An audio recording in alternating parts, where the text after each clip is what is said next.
Hi friends, ಎಲ್ರಿಗೂ ನಮಸ್ಕಾರ. ಸುರಕ್ಷಾ ಅಡುಗೆ ಮನೆಗೆ ಸ್ವಾಗತ. ನಾನು ವೀಣಾ. ಫ್ರೆಂಡ್ಸ್, ನಾನು ಇವತ್ತು ಎಗ್ ಬಿರಿಯಾನಿನ ಯಾವ ರೀತಿ ಮಾಡೋದು ಅಂತ ಹೇಳ್ಕೊಡ್ತೀನಿ. ಬನ್ನಿ ಫ್ರೆಂಡ್ಸ್, ನೋಡೋಣ. ಈರುಳ್ಳಿ, ಮೆಣಸಿನ್ಕಾಯಿ, ಟೊಮೊಟೊ ಮತ್ತು ಮೊಸರು, ಸ್ವಲ್ಪ ಅಲ್ಲ, ಕೊತ್ತಂಬರಿ ತೊಗೊಂಡಿದ್ದೀನಿ. ಇವಾಗ ನಾನು ಖಾರದ ಪುಡಿ, ಅರಿಶಿನ ಪುಡಿ ಮತ್ತು ಸ್ವಲ್ಪ ಮಟನ್ ಮಸಾಲ, ಧನ್ಯ ಪುಡಿ ಇಷ್ಟನ್ನು ತೊಗೊಂಡಿದ್ದೀನಿ. ಇವಾಗ 5 ಮೊಟ್ಟೆನ ಬೆನ್ಸ್ಬಿಟ್ಟು ತೊಗೊಂಡಿದ್ದೀನಿ. ಗ್ಯಾಸ್ ಆನ್ ಮಾಡ್ಕೊಂಡ್ಬಿಟ್ಟು ಒಂದು ಪಾತ್ರೆನ ಇಟ್ಕೊಳ್ಳಿ. ಅದಕ್ಕೆ ಸ್ವಲ್ಪ ಎಣ್ಣೆ ಹಾಕ್ಕೊಳ್ಳೋಣ. ನಾವು 2ರಿಂದ 3 ಸ್ಪೂನಷ್ಟು ಎಣ್ಣೆ ಹಾಕ್ಕೊಳ್ಳೋಣ. ನೋಡಿ, ನಾನು ಅಕ್ಕಿನ ನೆನೆ ಇಟ್ಟಿದ್ದೆ. ಈ ಥರ ನೆನೆಸಿ ರೆಡಿ ಮಾಡಿ ಇಟ್ಕೊಳ್ಳಿ. ಇವಾಗ ಯಾಲಕ್ಕಿ ಮತ್ತು ಲವಂಗನ ಹಾಕ್ತಾ ಇದ್ದೀನಿ. ನೋಡಿ, ಪಲಾವ್ ಎಲೆ ಹಾಕ್ಕೊಳ್ಳಿ, 2ರಿಂದ 3.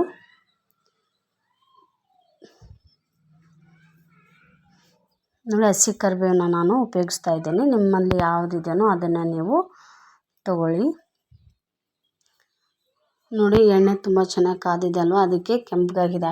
ಹಾಕಿದ ತಕ್ಷಣವೇ ಇವಾಗ ಹಸಿಮೆಣ್ಸಿನ್ಕಾಯಿ ಮತ್ತು ಸ್ವಲ್ಪ ಅಲ್ಲನ ಜಜ್ಜಿ ಹಾಕಿದ್ದೀನಿ ನಾನು. ಎಗ್ ಬಿರಿಯಾನಿ ಮಾಡೋದು ತುಂಬಾ ಈಸಿ, ತುಂಬ ರುಚಿಯಾಗಿ ಕೂಡ ಇರುತ್ತೆ. ಇಷ್ಟ ಆದರೆ ಎಲ್ಲರೂ ಲೈಕ್ ಮಾಡಿ, ದಯವಿಟ್ಟು ಸಬ್ಸ್ಕ್ರೈಬ್ ಮಾಡ್ಕೊಂಡು ನೋಡಿ. ನಿಮ್ಮ ಫ್ಯಾಮಿಲಿ ಫ್ರೆಂಡ್ಸ್ ಎಲ್ಲರಿಗೂ ಶೇರ್ ಮಾಡಿ ಈ ವಿಡಿಯೋನ. ದಯವಿಟ್ಟು ಫ್ರೆಂಡ್ಸ್ ಲೈಕ್ ಮಾಡಿ ಒಂದು ವಿಡಿಯೋಕ್ಕೆ.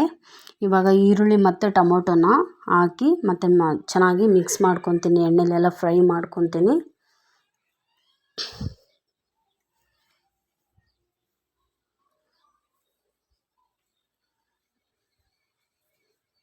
ಸ್ಟ್ಯಾಂಡ್ ಸ್ವಲ್ಪ ಮುರಿದೋಗಿತ್ತು ಫ್ರೆಂಡ್ಸ್, ಅದಕ್ಕೆ ನಾನು ಕೈಯಿಂದನೇ ಹಿಡ್ಕೊಂಡು ಹಾಕ್ತಾಯಿದ್ದೆ.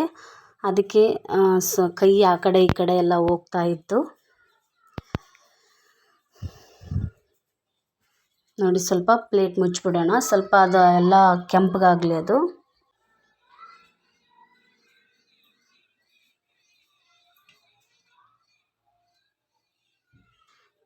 ಇವಾಗ ನಾನು ಮಟನ್ ಮಸಾಲ ಮತ್ತು ಧನ್ಯ ಪುಡಿ, ಅರಿಶಿನ ಮತ್ತು ಖಾರದ ಪುಡಿ ಇಷ್ಟನ್ನು ನಾನು ಹಾಕ್ಕೊಳ್ತಾ ಇದ್ದೀನಿ. ಹಾಕ್ಕೊಂಡು ಮತ್ತೆ ಚೆನ್ನಾಗಿ ನಾವು ಮಿಕ್ಸ್ ಮಾಡ್ಕೊಳ್ಳೋಣ.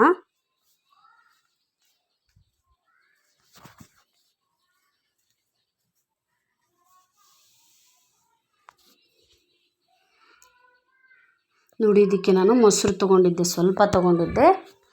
ಜಾಸ್ತಿ ಇದ್ದರೆ ಇನ್ನೊಂದು ಸ್ವಲ್ಪ ಹಾಕ್ಕೊಳ್ಳಿ, ನಡೆಯುತ್ತೆ. ನೀವು ಎಷ್ಟು ಬೇಕಾದರೂ ಹಾಕ್ಕೊಳ್ಬೋದು. ನೋಡಿ, ಸ್ವಲ್ಪ ಮೊಸರು ಹಾಕ್ಬಿಟ್ಟು ಅಷ್ಟು ಚೆನ್ನಾಗಿ ಮಸಾಲ ಎಲ್ಲ ಫ್ರೈ ಆಗೋವರೆಗೂ ಚೌಟಿನ ಅಲುಗಾಡ್ಸೋಣ. ನೋಡಿ, ಈ ಥರ ಆಯ್ತಲ್ವ. ಹೀಗೆ ನಾವು ಒಂದು ಚೆರಿಗೆಯಷ್ಟು ನಾನು ಅಕ್ಕಿ ತೊಗೊಂಡಿದ್ದೀನಿ. ಅದಕ್ಕೆ ಇವಾಗ ನಾವು 2 ಚೆರಿಗೆಯಷ್ಟು ನೀರನ್ನ ಹಾಕ್ಕೊಳ್ಳೋಣ. ನೋಡಿ, 2 ಚೆರಿಗೆ ನಾನು ನೀರು ಹಾಕ್ತಾಯಿದ್ದೀನಿ. ನಿಮಗೆ ಸ್ವಲ್ಪ ಮೆತ್ತಗೆ ಬೇಕಂದರೆ ನೀವು ಇನ್ನೊಂದು ಸ್ವಲ್ಪ ನೀರು ಹಾಕ್ಕೊಳ್ಬೋದು. ಇವಾಗ ನಾನು ಉಪ್ಪು ಹಾಕ್ತಾಯಿದ್ದೀನಿ ಫ್ರೆಂಡ್ಸ್, ಕಲ್ಲುಪ್ಪು ಹಾಕ್ತಾಯಿದ್ದೀನಿ. ನೀವು ನೋಡ್ಕೊಂಬಿಟ್ಟು ಹಾಕ್ಕೊಳ್ಳಿ. ಯಾವುದೇ ಉಪ್ಪು ತೊಗೊಂಡಿದ್ರೂ ನೋಡಿಕೊಂಡು ಹಾಕ್ಕೊಳ್ಳಿ. ನೋಡಿ, ಇವಾಗ ಇದನ್ನು ಕುದಿಯೋದಕ್ಕೆ ಬಿಟ್ಬಿಡೋಣ ನೀರನ್ನು. ಇವಾಗ ಸ್ವಲ್ಪ ಕಡಾಯಿನ ಇಟ್ಕೊಂಡು ಅದಕ್ಕೆ ಸ್ವಲ್ಪ ಎಣ್ಣೆ ಹಾಕ್ಕೊಳ್ಳೋಣ. ತತ್ತಿ ನಾವು ಕುಚ್ಚಿ ರೆಡಿ ಮಾಡಿ ಇಟ್ಕೊಂಡಿದ್ವಲ್ಲ, ಈ ಥರ ಮಧ್ಯನೇ ಸ್ವಲ್ಪ ಕಟ್ ಮಾಡ್ಕೊಳ್ಳಿ. ಏನಕ್ಕೆ ಅಂದರೆ ಅದು ಸ್ವಲ್ಪ ಮಸಾಲ ಎಲ್ಲ ಒಳಗಡೆ ಎಲ್ಲ ಹೀರ್ಕೊಳ್ಳುತ್ತೆ. ನೋಡಿ, ಇವಾಗ ಸ್ವಲ್ಪ ಅರಿಶಿನ, ಸ್ವಲ್ಪ ಮಸಾಲನ ಹಾಕ್ಕೊಳ್ಳಿ ಎಣ್ಣೆಗೆ. ಅದ್ರಾಗ ಹಾಕ್ಕೊಂಡು ತತ್ತಿ ಅಷ್ಟು ಹಾಕ್ಬಿಟ್ಟು ನಾವು ಅದನ್ನ ಫ್ರೈ ಮಾಡ್ಕೊಳ್ಳೋಣ ತತ್ತಿನ. ನೋಡಿ, ಈ ಥರ ಫ್ರೈ ಮಾಡ್ಕೊಳ್ಳೋಣ. ಅದು ಒಂದು ಸೈಡು ಕುದೀತಾ ಇದೆ ಅಲ್ವಾ, ನಾವು ಒಂದು ಸೈಡ್ ಈ ಥರ ಮಾಡ್ಕೊಂಬಿಟ್ರೆ ರೆಡಿ ಆಯಿತು ಎಗ್ ಬಿರಿಯಾನಿ. ನೋಡಿ, ಯಾವ ಥರ ಕೆಂಪಗಾಗಿದೆ ಅಲ್ಲ.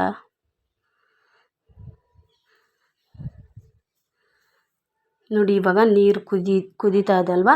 ಇವಾಗ ನಾವು ಅಕ್ಕಿನ ಹಾಕ್ಕೊಳ್ಳೋಣ. ತೊಳೆದಿರುವಂಥ ಅಕ್ಕಿನ ನೆನೆಸಿಟ್ಕೊಂಡಿದ್ದೆ ನಾನು. ಆ ಅಕ್ಕಿನ ಕೂಡ ಹಾಕ್ತಾಯಿದ್ದೀನಿ. ನೋಡಿ, ಈ ಥರ ಸ್ವಲ್ಪ ಇನ್ನೂ ಬಿಟ್ಕೊಳ್ತಾ ಇರುತ್ತೆ, ಕುದೀತಾ ಇರುತ್ತೆ. ಆವಾಗ ನಾವೇನು ಮಾಡಬೇಕಂದ್ರೆ ಮೊಟ್ಟೆನ ಹೀಗೆ ಇವಾಗ ಹಾಕ್ಕೊಳ್ಬೇಕು. ನೋಡಿ, ಫಸ್ಟಿಗೆ ಹಾಕಿದರೆ ಅದೆಲ್ಲ ಮಸಾಲ ಎಲ್ಲ ಹೀರ್ಕೊಳ್ಳಲ್ಲ, ಕೆಳಗಡೆ ಹೋಗಿ ಕುಂತ್ಕೊಂಡ್ಬಿಡುತ್ತೆ ಮೊಟ್ಟೆ.